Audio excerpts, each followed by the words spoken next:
एवं परंपरा प्राप्तम् इमं राजर्षयो विदुः सकाले नेह महता योगनष्टा परन्तपा. The supreme science was thus received through the chain of disciplic succession, and the saintly kings understood in that way. But in course of time the succession was broken, and therefore the science as it is appears to be lost.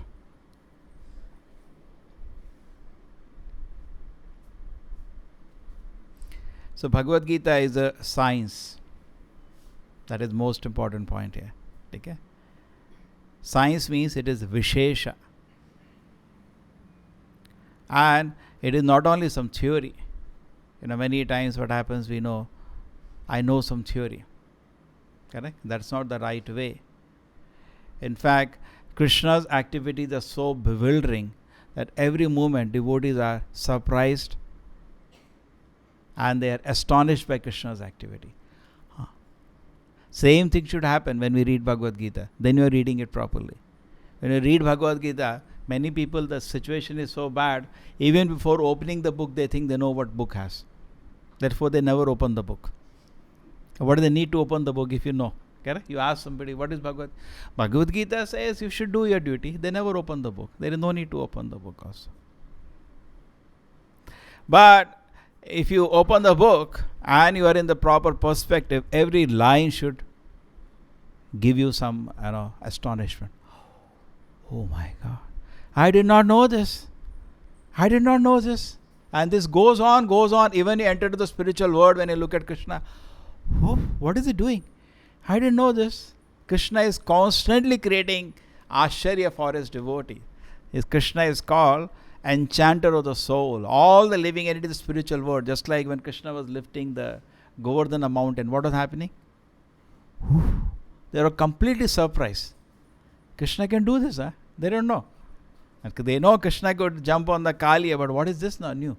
He's lifting a mountain. So every moment Krishna creates Ashcharya. Okay? It's his powers, not only Ashcharya for devotees, even Krishna gets surprised. by his powers. He also gets bewildered. My God. It's said when in Dwaraka, Krishna's palace are very beautiful. When Krishna once saw in Dwaraka, where he saw his own face. Who is such a beautiful person? He himself doesn't know he's so beautiful. So even the power, there is a riddle that atheists create. Can God create something that he cannot lift? And they think they won the debate. This one argument they create to argue with the devotees. But Prabhupada, when he asked this question, he said, yes, he can create a stone which he cannot lift. But their idea is not static. God is dynamic. Next moment he becomes more powerful. So Krishna's glories and all his qualities are eternally expanding. Just like the pleasure of serving Krishna is always expanding. Okay? So the knowledge of Bhagavad Gita, how to receive it, is there in the Bhagavad Gita. You cannot violate this. Just like I told this example, but it's very simple, but sometimes we don't know even this. You choose which way you want to learn medicine. Ayurveda, homeopathy, allopathy, that's your choice. The moment you make a choice and choose a college, you have to follow the discipline there. You cannot say, sir, the teacher says, now tomorrow we have to do that experiment. So why have to do that experiment? He said, please get out of the college. Correct? So similarly, if you want to learn Bhagavad Gita, it's your choice. Nobody is forcing you. Okay? It's for you to take and throw the knowledge. Nobody is forcing you. But if you decide to learn Bhagavad Gita, you have to follow the system given in the book. You cannot imagine your system to learn Bhagavad Gita. That's the sad part today. People imagine how to learn Gita. That is not the way to learn Gita. Just like a medicine bottle, it has written how to receive the knowledge. How to take the medicine. Correct? Clearly written. You cannot imagine. You cannot say that, no, I will take medicine that way. No, the bottle says, the doctor says, the medical science says how this medicine should be taken. So similarly, in the very important principle is parampara. It says, evam parampara praptam. The knowledge is received in Guru Parampara. Imam rajaya viduhu. There is no other way. This knowledge is a descending knowledge. And it is not only a theory, it is a realization. It comes down in Guru Parampara. Just like from the top of the tree, you don't throw mangoes on the ground. They'll get spoiled.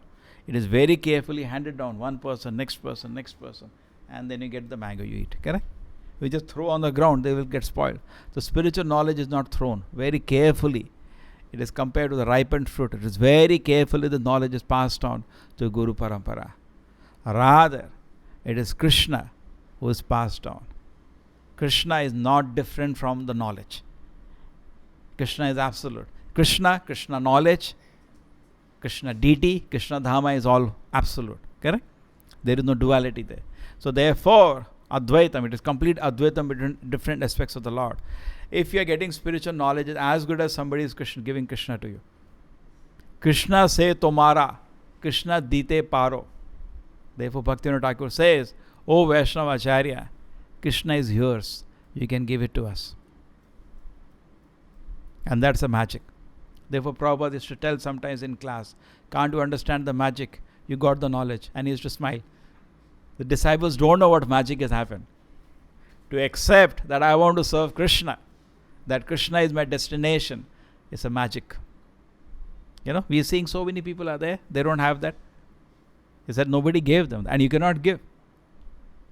You cannot give. It is not so joke. It is not a joke. Please try to understand this point. Theoretically, you can have some sentiments and whims to worship Krishna. That is not Krishna Bhakti. Krishna Bhakti comes when an Acharya gives you faith and devotion to the Lord. That's the magic.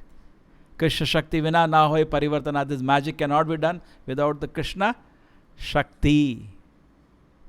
You understand this point? This magic that I just want to go to Krishna's lotus feet, I just want Krishna, that is magic has happened. And Acharya has acted already. Acharya has already acted. He is so powerful, Acharya. Because we have to understand this very important point. It is not that Prabhupada created this movement, now it is for us to run. It's very offensive, that kind of even in a dream.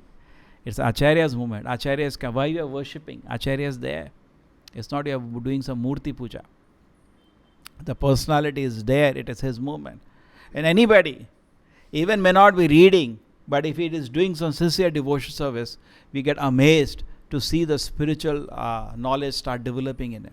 You know, just like the example is given of Narad Muni. The Narad Muni, what he can understand? He was just washing the dishes of those great sages and so their clothes, and he took their Mahaprasadam. That's all. Something they told him. But as a 5-year-old child, how much you can teach a 5-year-old child? Okay? But the result was he became a devotee unheard in the history. So Prabhupada used to say, all of you become nice devotees because you are serving each other. By each other's blessing, you will also become very advanced. Okay? Very nice. All of you become nice devotees. So, in the devotee community, we are serving each other. Just like Narada, what he could do, the small boy, but how much the power is there, or different devotional activities. Or always you take the example of Srirangam. Now everybody has gone there. Today, I thought nobody will be there because today, emergency action.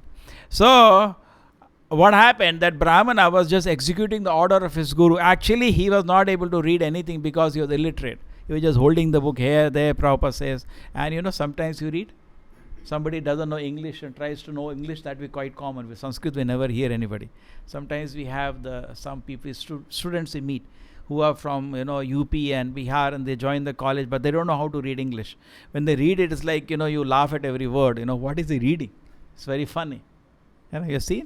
The same way, one Brahmana was there in Srirangam. His guru said, every day you chant 700 shlokas, 18 chapters of Gita, every day. So there was a very unfortunate scene. He was illiterate actually. But to execute the order of his guru, he used to hold the Gita and move here, there, and something used to pronounce, just like a person who is illiterate tries to read English, who knows say only Hindi, tries to read. How does he read? His pronunciation is funny. Many people call it Binglish, or so many varieties of English it is, and it's very funny, and it's the reality. Okay? So like that, he was reading Sanskrit, and people knew Gita. It's not today when nobody knows. So people were hearing, and actually if our translation of Gita is heard, there was a day we chanted all the shlokas of Bhagavad Gita, 700 shlokas. How much time it took? 3.5 hours. Gita Jayanti day we did. You're also there that day. So, if suppose one devotee would have come 500 years ago, would have laughed at us because our pronunciation is mostly wrong. We can't pronounce. We are not trained properly. So how to pronounce each word very carefully. So people are trained like that. Particularly the priests in the temple, Gita was like a small thing for them. 500 years ago, they were real Brahmanas who had memory, who could recite. But then what happens is that because his pronunciation was wrong, people used to laugh at him. And what he's pronouncing, it was like a laughing object for people going to temple. All Gita, and they hear him sitting and trying to read. What is he reading? Today nobody will come to know only. But then what happened, that when Lord Chaitanya, the next thing what happened, Lord Chaitanya came to that place, he saw that person reading in a strange ways. But Chaitanya Mahaprabhu immediately approached that Brahmana. He says, what are you doing, Brahmana? He could understand. He has not come to make fun of him. He is serious. He said, I am trying to read Bhagavad Gita. But unfortunate thing is I am illiterate. So I don't know the meaning, something I am doing. But I have one question. Why, if you don't know what is the meaning of Bhagavad Gita, why there are tears in your eyes? He said, it is because whenever I try to read Bhagavad Gita, the image of Krishna appears in my heart, who is so beautiful and is so kind. He is driving the chariot of Arjuna. I meditate on his beautiful hands, which is holding the chariot. And I meditate, Krishna is so kind. He is driving the chariot of his devotee. So Chaitanya Mahaprabhu said, you understood Bhagavad Gita. Even without reading it. Even without reading. You try to understand this very important point. Tadvidhi pranipatena. Yeah. And here it says, evam parampara. This knowledge comes down in parampara. Even may not be, properly, so even illiterate person can benefit. The devotional service is very, very powerful. But at the same time, we should not drag it down to the nonsense miracles some people have created. Very famous person. He says he went to meet his guru, and there was an electrical discharge when guru touched his head, and the guru fainted, disciple fainted, and after that the guru started crying, I lost all my knowledge. This is open cheating. Why the mass of society is cheated like this, That's why India is disturbed, because they don't know anything. This way people are being cheated. We see Arjuna heard Bhagavad Gita. Did he faint? Did Krishna cry after that? I lost all knowledge. Similarly, in Bhagavatam also, Shuka Muni spoke to Parikshit Maharaj. Even in Bhagavad Gita now, immediately after this, Arjuna will ask a question. Krishna, wait a minute. You are saying you taught the knowledge to Sun God just now. How was it possible? Sun God by birth is senior to you. He is hearing with all sense and knowledge. With full senses he is receiving, not nonsense. With full senses he is receiving the knowledge from Krishna. That is how the knowledge is to be taken. True, the process is there of receiving knowledge. First you have to hear. Corroborate with the authorities and apply. There is a process. But you are always allowed to ask questions. Tadvidhi pranipatena. You first surrender. Just like I explained so many times. You go to a college, you surrender to the discipline there. Pariprashnena. You ask all questions. Yes, sir, in the class you said like that, but I have a question. That is the process of knowledge.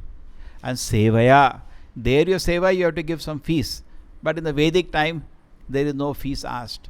A seva, whatever service I can do. So tadvidhi pranipatena pariprashnena sevaya upadakshyanti te jnanam jnanina tattvadarshana. Then the knowledge you will get. This is Guru Parampara. You cannot extract, you cannot force. The knowledge is given. Krishna is in the heart of a devotee. It is very simple. Just like in medicine we have training. Say take system of allopathy today. We have training for so many years. Then a certification is given. Yes, this person can give knowledge. Correct? He can practice medicine. That is given certificate. Then he can become a big doctor. So same way here also, the Acharya who is seeing Krishna, he trains and he authorizes, yes, you are the Acharya. Correct? There is a system of certification and authorization. It's a very big topic. This topic is from so many years. People are trying to understand. But I am just giving a simple essence to corroborate for common people. There is engineers, they give on the next person the certification, authorization. You are the engineer. The same we see there. Evam parampara praptam. In a Guru Parampara, the knowledge is coming down. There is training by the Acharya and he hands over Krishna to him. Now you keep. Just like Chaitanya Mahaprabhu gave Govardhan Shila to Raghunath Das. Because he knows he can take care of it. So similarly, in the Vedic times, no knowledge is just thrown. We see that how much Ashwatthama was begging his father Dronacharya, give me the complete knowledge of Brahmastra. He never gave him full knowledge. He just gave him part, but not full. Because he knew he can misuse this wine. Later he tried to misuse actually. It's Arjuna who saves the situation. So similarly, the knowledge of Krishna, how can it be given? Suppose you give deity of Krishna to somebody and he cannot handle it. How can he give? Correct? So therefore the knowledge is very carefully, it's a very confidential knowledge. When somebody can handle it, then it is given. Rather, it's a very dynamic process. It's not one moment, one step process. Evam parampara praptam. No, there is one more. A shloka. To the degree you surrender, to that degree the knowledge is. What is the shloka? Ye yatha mam prapadyante stamateva bhajavaham. Mama vartmanu vartante manushya partha sarvasha. It says, eva. So, to the degree you surrender, to that degree the knowledge is revealed.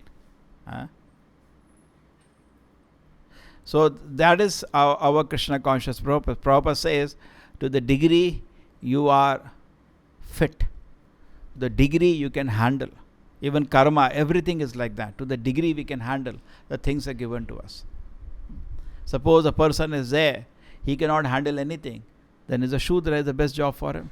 He can sweep the road and all. Okay? It's not by birth, it's by quality. But if somebody can handle, he can manage laborers also. So he can become a Vaishya, he can be a businessman. Correct? To the degree you can handle, you can get even social position is given in the society. The same way, Krishna also, the knowledge spiritual world is given to the degree we can handle. And to the pure devotee who has sincere desire to serve Krishna, Krishna becomes his property. Correct? It is said, Prabhupada used to say, just like in a temple small children come, they also pay obeisance. So it comes credit. And one day the credit becomes so much, you can purchase Krishna. Krishna becomes your property. So Krishna becomes completely the property of his pure devotees. So it's very confidential, no? If suppose a demonic man, Krishna becomes his property, then he can do any nasty thing. Correct? So therefore, there are checks and balances. So if he becomes sincere, then we can understand. Another thing is that the paramparas are already listed in the Vishnu Puran. We cannot imagine. There are only 4 paramparas given there. One parampara is coming from Brahma, one parampara is coming from Shiva, one from Lakshmi, one for Kumara. There are only 4 paramparas. Okay? And the knowledge given in this paramparas is called different tattva. It's like Madhvacharya ki Dvaita tattva. Vishish Advaita tattva. This is given by Ramanujacharya. But Chaitanya Mahaprabhu, what he gives is called Achinta Bheda Bheda. It is not tattva, it's a truth. Tattva means philosophy. It's not a philosophy, it's a truth. It's a fact. It's an opinion of the Lord. Lord's opinion is not philosophy, it's final. Acharyas may give one aspect of the truth, Dvaita, emphasizing on the difference between Jiva and soul. Fine. Ramanujacharya talks about Vishish Advaita, another aspect of the absolute truth. Nimbarka Swami, Vishnu Swami also talk about. All are truths. Their Siddhantas are also fine. But when you talk about Chaitanya Mahaprabhu, Achinta Bheda Bheda, it is superior to all of them. In fact, Prabhupada says to some extent, it completes. And it is actually Achinta Bheda Bheda is the philosophy of the Srimad Bhagavatam. So Chaitanya Mahaprabhu therefore never wrote a commentary on Vedanta. This is another point. If you want to get real knowledge, you should see that not only it comes from parampara, the person should have a bhashya supporting what he is telling. And Chaitanya Mahaprabhu, see what happened in the Vedas, this is summarized into sutras. How many sutras are there? 500 odd sutras are there. So any philosophy present, you have to show it does not contradict these sutras. That is called bhashya. Okay? Just like in physics, you want to speak something, you have to show it does not contradict the basic laws of physics which are known to the society. So similarly, you have to show, now Chaitanya Mahaprabhu said, pure devotion service to Krishna is the highest thing. And there is nothing superior to the worship of gopis to Krishna. Now this is something, and the highest experience of happiness is in separation from Krishna. Now these are something new. And the Chatur Purushartha are not important. Dharma, Artha, Kama, Moksha, Panchama Purushartha, Prema, Pumartha, Mahan is the highest. Now he's speaking so many things which are actually revolution. In Kali Yuga, there is no need to do anything karma kanda. Just do worship of the Supreme Lord Vishnu by chanting his holy names. Now when he speaks all these things, it is revolution in the society. Krishna is the Supreme Personality. That is also not known. Difference between Krishna and Narayana, that is also not known. Even other sampradayas don't know.